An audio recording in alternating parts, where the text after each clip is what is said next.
বর্তমানে বাংলাদেশে কয়টি সরকার রয়েছে? কয়জন দেশ পরিচালনা করছেন? ৫ই আগস্টের পর বিএনপি মনে করেছেন তারা সরকারে আছেন।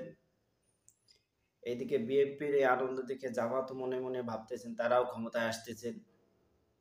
এরপরে বিপি নুরুল হক নূরের গণ অধিকার পরিষদ তারাও ঘোষণা দিলেন ৩০০ আসনে তারা ইলেকশন করবেন এবং তারাও ক্ষমতায় আসবেন।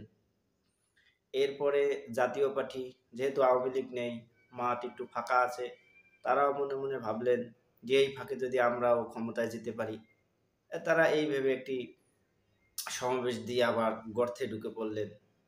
তাদের এখনো সেই মনোভাব আছে তারা ক্ষমতায় আসবেন।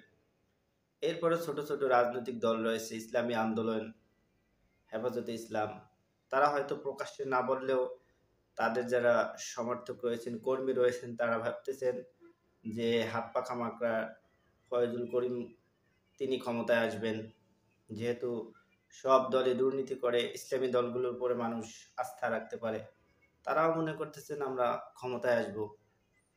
এরপরে আরও ছোট ছোট যদি আমরা রাজনৈতিক দল ধরি, তারাও হয়তো ক্ষমতায় আসতে পারবেন না তারা জানেন, কিন্তু তারা কয়েকটি দল, ছোট ছোট দল মিলে তারাও চাচ্ছেন যে দেশ শাসন করি। এইরকম করে বাংলাদেশে এখন মোটামুটি অনেকগুলি সরকারি দেখতে পাচ্ছি, সেই জন্য কেউ কারো কথা শুনতেছে না, শুধু চারিদিকে নৈরাজ্য। আবার এইদিকে যারা এখন বর্তমান সরকার রয়েছেন ডক্টর মোহাম্মদ ইউনূসের নেতৃত্বে, তারা তো সরকারে রয়েছেন, তিনি একবার ঘোষণা দিলেন যে আপনাদের কি কি দাবি দেওয়া আছেন তা নিয়ে আপনারা আমার কাছে আসেন। এই কথা ঘোষণার পরে ঢাকা শহরে প্রত্যেক দিন আর নাইলো ৫টি ৬টি জায়গায় আন্দোলন হচ্ছে। কেউ চাকরি লাগবে, কেউ সরকারি করতে হবে, কেউ বেতন চাচ্ছেন, কারো অফিসে সমস্যা, কেউ কারো অধীনস্থ থাকতে চাচ্ছে না। সবাই যেন আন্দোলনে ঝাঁপিয়ে পড়লেন। তো ডক্টর মোহাম্মদ ইউনূসের এই ঘোষণার পর বাংলাদেশে আপনারা খালি চোখে কয়টি সরকার দেখতে পাচ্ছেন? এই যে এতগুলো সরকার আসলে এক জায়গায় থাকলে সে দেশের অবস্থা কি হয়?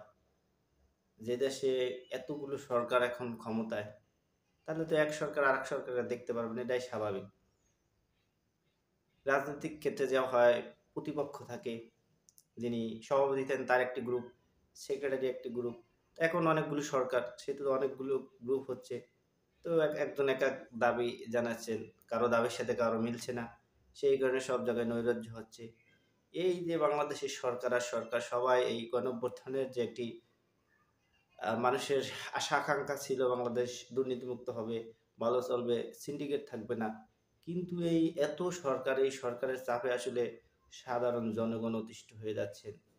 বিএনপি এমন একটি ভাব, তারা এখনই ক্ষমতায় না এসেও মনে করতেছেন তারা ক্ষমতায় এসে পড়েছেন। তাদের ভাবসাবই অন্যরকম। যারা এই আন্দোলনে একটি ইটও কোথাও মারেননি, তাদের ভাবসাব দেখলে মনে হয় সেই আন্দোলনে প্রথম কাতারে ছিল, সে শহীদ হয়ে কবরে গেছেন, সেখান থেকে ফিরে এসেছেন, তার ভাবসাব দেখলে মনে হয়। এদিকে আরো অন্য যারা আছেন তারাও মনে হয়েছে তারা একবার মৃত্যুবরণ করেছেন, তারা আবার গাজী হিসেবে ফিরে এসেছে। এই যে দেশে একটা সরকার আর সরকার, এই যে এত সরকার, এই সরকারের চাপে আসলে এখন যারা মূলত সরকার রয়েছে তারা এখন নাজেহাল অবস্থা।